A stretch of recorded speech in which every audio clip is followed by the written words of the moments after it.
ko lang sa inyo yung gamit kong glue. It's bronze. Yan. Yan na yung ginagamit ko. Bronze. Napaka bilis ho na rin.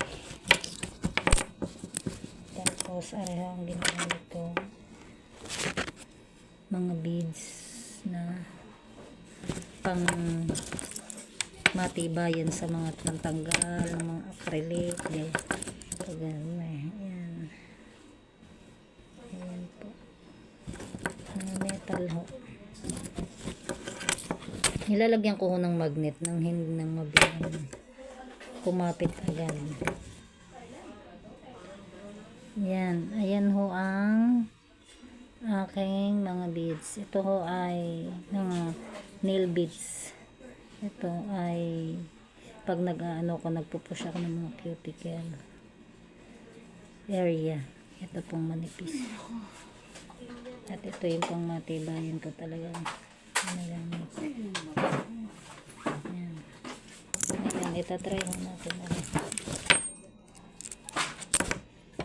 Ito, malakasan.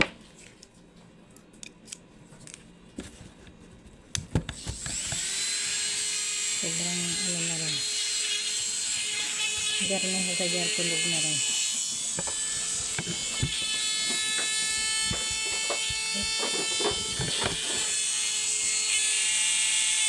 Ito lang mga daliri.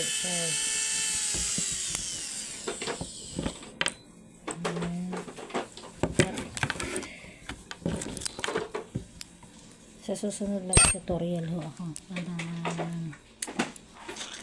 makita nyo ang aking mga nail art. Thank you for watching.